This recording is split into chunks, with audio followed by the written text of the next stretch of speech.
So, it's been quite a ride this year, specifically for FNAF fans. With the addition of Ruin and the movie that's breaking records at the box office, it's no wonder that FNAF is yet again at a relatively popular state. Because of that, new fans are coming in, along with many old ones suddenly gaining interest with the franchise. And with the upcoming Help Wanted 2 game likely releasing around December, I kinda wanted to talk about the state FNAF is at in terms of new content and what other stuff we can be getting in the future. Basically, what else can Five Nights at Freddy's do, and what's likely to happen with the franchise according to now? Let's start off with what's on everyone's mind right now.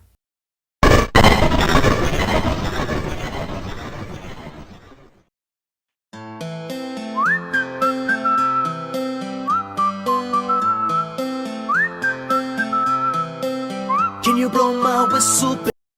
The wait is finally over. Almost 8 years of anticipation has all paid off as the movie was released last October not so long ago. A bit off topic, but you may or may not be wondering why I didn't do a video shortly after the movie released. And that's because I couldn't really think of much to talk about. I absolutely love the movie, don't get me wrong, but seeing as how irrelevant I am compared to other people on this platform, I thought it pointless to put my thoughts on the movie in its own video, as my opinion and feelings with the movie is pretty much similar to every other FNAF fan that has already talked about the movie. Basically, I like the movie. Now, is it a good horror movie? No, not really. But is it a good FNAF movie? Absolutely. Now that we got that out of the way, back to the topic at hand. So with this movie, what else can FNAF do with it? Well, make more movies. Duh. Now, if you've been on Twitter and YouTube, specifically as a FNAF fan, then you might have heard that Scott Cawthon pretty much had scripts for both the second and third movie, and you might also know that those said scripts are being edited based on the fans' opinions on the movie. This is a very Scott thing to do, as he's always had feedback and criticism in mind when working on his next project. I mean, heck, that's exactly why this franchise even exists in the first place, because of criticism in one of his previous works.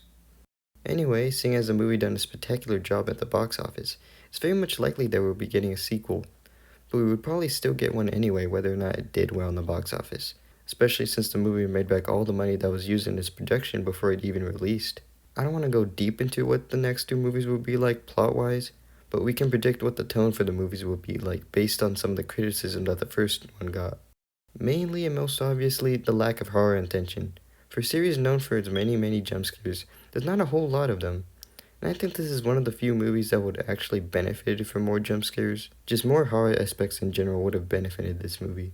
Now what's interesting is supposedly Scott originally wrote some of the scenes in this movie to be more rated R, meaning that many of the death scenes would have been more gory. But this was all toned down to PG-13 for many of the younger audiences that, let's be real, would have seen this movie regardless. But it's pretty likely that we'll at least get more horror and darker tones in the next movie. That's very likely to happen, knowing that, again, it's a big criticism of the movie. So then, will the sequel be rated R? Maybe. It's not really out of this world to go from PG-13 to rated R, so again, maybe. As for another thing that the next FNAF movie could likely fix is screen time for characters in the sequel. As many of the complaints of the movie was how the characters were handled, the actress that played Max, Abby's babysitter, admitted that many of her scenes didn't make the cut and that her character was meant to have more character development, as she said. Because I feel this segment is a little too long, I think the last thing will also likely happen is Markiplier. In a video MatPat made shortly after the movie came out, he revealed that yes, Markiplier was supposed to be in the movie. That part we kinda already knew. But what was interesting is that his role in the movie was meant to be Fritz in the opening scenes for the movie, but because of scheduling conflicts with Mark and his own movie Iron Lung, he couldn't make it. But this kinda works in his favor, as instead of being immediately killed off in this universe, he could still have a potentially bigger role in the sequel.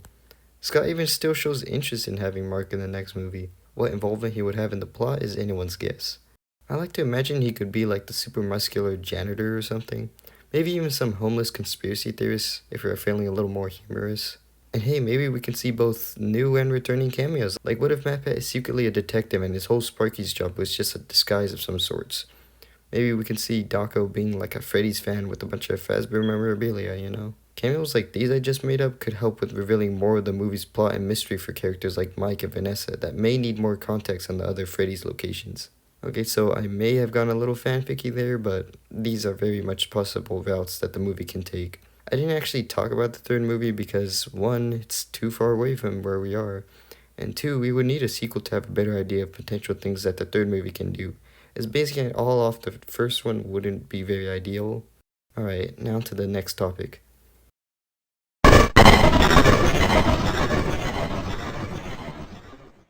So all we got for now was the Ruin DLC for Security Breach, but even though this year is almost over, we still have one more game coming, and that's Help Wanted 2. Now what's interesting is that the game is, of course, being advertised as a sequel to the first. Lore-wise, it probably won't take place right after the first, but we really don't know how it will all play out. It's likely to be very similar to the original Help Wanted in terms of how the different games and modes are laid out. Back when I watched Dako's video on him playing the Help Wanted 2 demo, it seems that the games within the game will be using even more creative gameplay ideas. One that I am very intrigued by is the Moon Horse ride thingy, and if it wasn't obvious enough, this game will take aspects from Sister Location and Security Breach, which I think is so cool.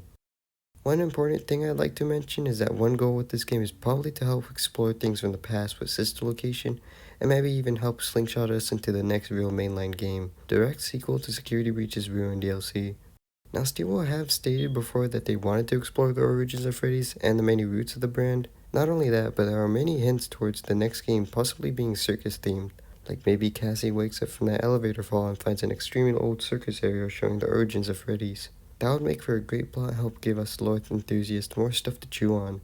Now even though Help Wanted 2 is themed around it, I would still love to see a Security Breach style game where maybe you have to explore the Sister Location and heck maybe even Chica's Party World. Either all of this or maybe we get a Fredbear's game. I don't really know. I don't think we'll be getting that real mainline FNAF game anytime soon, but definitely in like less than 2 years, as the game will definitely be big and it would definitely take a while to make.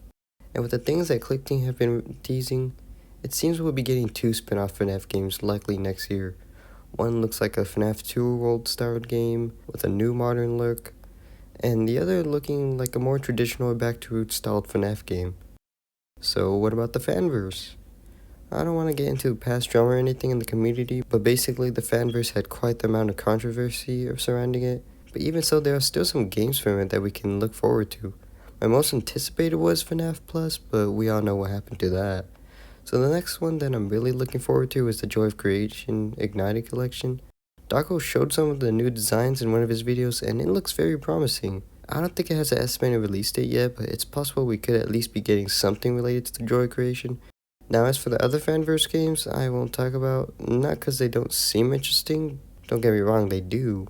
But I just haven't exactly done much research into them and how they're doing. Plus, I'd like to wrap this segment up anyway. For now, this has been Hakanao, and I'll see you guys later.